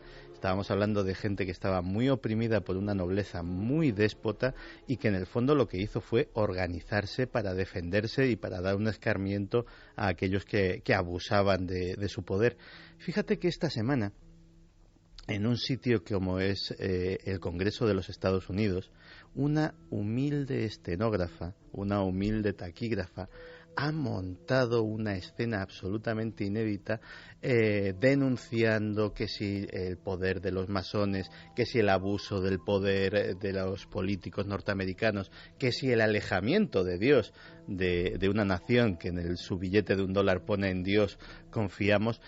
Y en el fondo todo eso ha sido motivado por la crisis económica, por el cierre del gobierno de los Estados Unidos, y ese tipo de cosas, ese tipo de reacciones, cuando vas presionando cada vez más a la gente, primero surgen reacciones espontáneas, pero si presionas mucho a un pueblo, si realmente lo hundes, es posible que ese pueblo se organice contra los que le están poniendo la mano encima. Nos queda una cosa, bueno, quedan muchas más cosas, pero bueno, vamos aprendiendo con Santiago Camacho esa historia no escrita, ¿no?, de los grupos secretos, sociedades secretas y ocultas de la historia y su influencia. Creo que aprendemos cada semana. También estamos muy atentos a cierta hemeroteca, la que nos habla de días de pánico, días que recoge nuestro compañero Javier Pérez Campos, con el esfuerzo añadido de que sean historias muy poco conocidas, historias que también desaparecieron de la noche a la mañana. Esta, os lo digo para que afinéis el oído, es una de las más tétricas, extrañas, dignas de reinvestigarse que yo he conocido. La Casa de los Duendes, Lugar: calle Saura, Cartagena. Fecha: octubre de 1980. Tipo de fenómeno: casa encantada. 1980 fue un año agridulce para la historia de España. Las buenas noticias se mezclaban en ocasiones con grandes tragedias. El inicio de la nueva década trajo consigo una de las más dramáticas. En Guatemala, un grupo de disidentes políticos toma nuestra embajada como protesta por la precaria situación que están viviendo. El asedio terminó con la quema de 37 personas y la ruptura de relaciones diplomáticas entre España y Guatemala, pero fue el 1 de agosto cuando se produjo uno de los crímenes más extraños de nuestro país, el de los marqueses de Urquijo. Aquellos sucesos llenaron cientos de páginas de los diarios nacionales y centraron nuestra atención en la crónica negra. Por eso nadie esperaba que durante el mes de octubre algunos medios empezaran a ocuparse de un asunto bien distinto, el de una vieja casa que, según los titulares, parecía estar embrujada. El escenario era el número 10 de la calle Saura, en Cartagena, un caserón abandonado que muchos habitantes miraban con recelo. Sin embargo, desde varias noches atrás habían empezado a remolinarse allí decenas de personas que intentaban convertirse en testigos de los fenómenos inexplicables. La prueba es que llevaban meses quejándose de los gritos y ruidos que surgían de aquellas cuatro paredes, pero sobre todo de las figuras que parecían deambular por su interior, como si el oscuro recinto aún albergara vida. El último enigma fue una cara, un rostro que surgió en la fachada y que parecía burlarse de todos los allí presentes. Con el tiempo, las construcciones de alrededor fueron evolucionando y mejorando su aspecto, pero al caer el viejo caserón de los duendes, nadie quiso volver a levantar aquel solar. Quizá por eso aún hoy permanece vacío y completamente vallado, como una negra cicatriz en el corazón de Cartagena.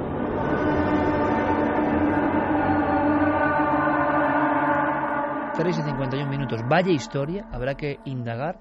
El dato interesante, Javi, muchos datos interesantes, si es que ocurrieron exactamente así. Puede que haya gente de Cartagena que sepa algo. Queremos vuestra información, por favor, amigos de Cartagena, si esto fue realmente así, como contaban algunas crónicas. Y, Javi, la confirmación, puede que hayan variado números de calles, pero, como ocurre con el paso de los años, parece que sigue eso sin edificarse, como si quedara eso pues como un solar para siempre, ¿no? Sí, yo busqué, además es fácil, cualquiera ahora mismo desde un ordenador puede buscar esa dirección, esa calle Saura, y ver cómo en ese lugar exacto está rodeado de edificios, pero el que debería ser ese número, el número 10, está completamente vacío, un solar en el que hay un aparcamiento improvisado en la tierra, pero no se ha construido absolutamente nada. La casa fue destruyéndose con el paso del tiempo y al final la historia se perdió. Pero son años 80, o sea, es decir... Años 80, con el surgimiento de esa cara que algunos decían que era del padre de familia que había acabado con la mujer y con la hija, y en ese momento además, Iker, se viven escenas de verdadero pánico colectivo y de histeria colectiva que el propio Juan Carlos de la Cal, quizá este periodista del caso, si nos está escuchando, pueda ayudarnos a rescatar esta historia, porque él mismo se convierte en testigo de ese fenómeno social que a nosotros nos interesa también. Y él dice cómo le llama mucho la atención el hecho de que haya sacerdotes, exorcistas, gente que dice ser parapsicólogos o espiritistas, e incluso... La extraña romería, ¿no? Claro, y ve como de repente, casi de la nada, surge una mujer que dice estar poseída y hay un hombre que le pone un crucifijo en la espalda sin que ella se dé cuenta y ella, como si le quemara, echa a correr calle abajo para desaparecer. Es decir, que se viven en esos momentos de pánico, pues estas escenas de histeria en todo el pueblo. Es muy curioso, ¿no? Cómo algunos fenómenos, cuando trascienden a los medios, imantan a una serie de personajes, de conductas que yo creo que en el fondo son muy profundas, están ahí desde hace mucho tiempo, y se forma esta extraña romería de lo inexplicable en ciertos lugares, como ocurrió con Belmez y en otros muchos, ¿no? Donde ya no solo era el fenómeno lo interesante, sino el espejo de lo social, de repente el extraño aquelarre social que se había formado y que era parte de la vida, pero que habitualmente no salía en la superficie, ¿no? Solo el misterio los llamaba como con un extraño eco. Claro, y además el hecho de que el caso de Belmez hubiera ocurrido 9 años atrás hizo que muchos titulares recurrieran a ese caso para que la gente empatizara enseguida con este otro caso, con estas caras que aparecían en la fachada de esta casa, que eran visitadas incluso pues por albañiles que intentaban dilucidar e intentar dar una respuesta al suceso. De tu crónica, que me ha encantado, lo que más me ha puesto así los pelos de punta, no sé por qué, por la imagen, parte del contexto social, que de repente aparece una cara que interpretan como el gesto burlesco de ese personaje nefando, ¿no?, que estuvo ahí antes. En fin, seguiremos investigando. Líneas abiertas, por favor, porque este programa lo hacemos entre todos. Como lo hacemos entre todos, rematáis la faena con vuestros mensajes.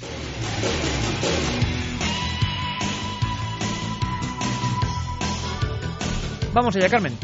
Pues mira, nos decían gente que vive cerca, Iván Mota, que gracias porque vive a 200 metros de esa zona y cruza todos los días por ahí. Y Miguel Ivane también, que ha pasado por allí varias veces y da miedo desde fuera. Bueno, pues si nos pueden enviar fotografías del lugar, ¿no?, donde estaba, pues cualquier pues información buena será. Hoy hemos tenido un programa muy internacional. Nos ha saludado gente de casi todo el mundo. ¿Ah, sí? Eva Fernández, desde Saint-Nazaire, en Francia. Os escuchamos siempre. Un saludo para todo el equipo. Gracias. Alberto Gómez. A ver cómo lo digo. Goedanbon, desde Ámsterdam. Os sigo siempre por internet.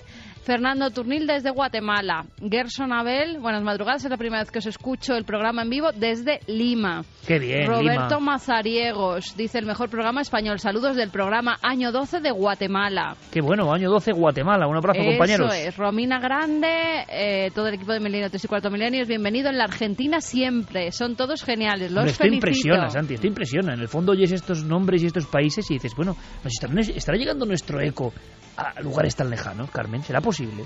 Pues parece que sí. Apoyo a recién nacido que nos piden. Joaquín Jiménez, quiero pedir a la familia milenaria que apoye a Marina, una amiga recién nacida que ha decidido poner a prueba su fortaleza y la de sus padres y familia. Pues todo nuestro apoyo, toda nuestra energía ¿Cómo positiva. se llama Marina? Se llama Marina. No solo apoyo, sino bendición de todo este equipo, bendición cósmico-milenaria, porque seguro que esa niña es muy fuerte y va para adelante fantástico. También nos escriben Agustín y Sandra de Rota, que les gustaría muchísimo que le diéramos la bendición milenaria a su pequeño Agustín. Pues mira, lo va a hacer Santi, que nació en Cádiz. Es como un rito. Santi, que tiene pinta así de persona importante. Pues nada, una bendición milenaria enorme para Agustín, que tenga una vida muy feliz, llena de misterio y llena de descubrimiento. Qué bonito, Santi, sí señor. Algo que da un poco más penita. José Luis, no sé si os acordaréis, nos escribió hace unos meses que había perdido a su pastor alemán, que se llamaba Talgo, que les quedaba una perrita, que era su compañera, que se llamaba Ave. Bueno, pues también ha fallecido esa perrita y que se sienten muy solos y que lo llevan bastante mal, que quiere con estas líneas pues brindarles un homenaje. Bueno, y lo que hay que hacer rápidamente es estar con otro perro.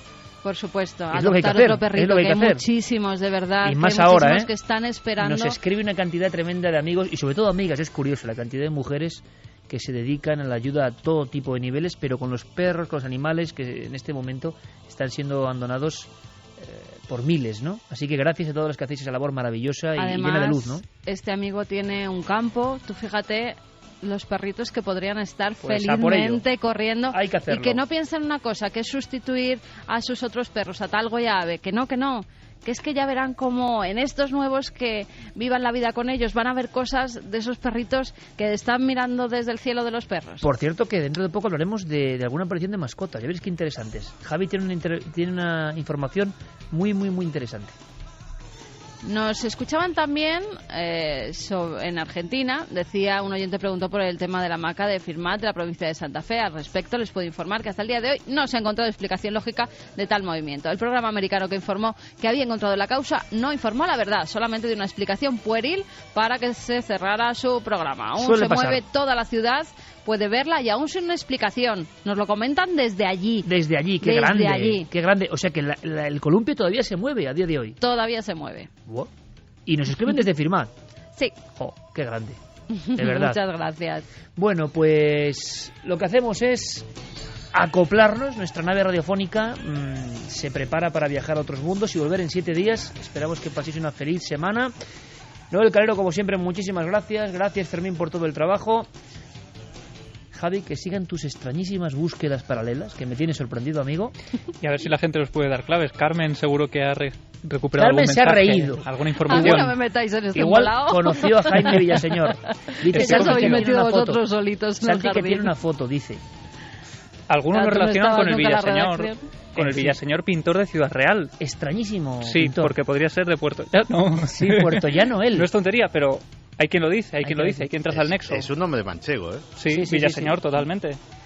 Gracias, Javi. Gracias, un abrazo. Santi, hasta mañana. Mañana nos vamos a Nevada, al área 51. Ni más ni menos. Mañana área 51, mañana Pedro Duque en Cuarto Milenio y mañana un montón de cosas para seguir aprendiendo. Y mañana Museo de las Curiosidades de Cuarto Milenio. ¿Y qué más? Hay muchísimas cosas mañana. Testimonio terrible. Un testimonio, sí, tremebundo, de verdad, de esos que ponen los pelos de punta.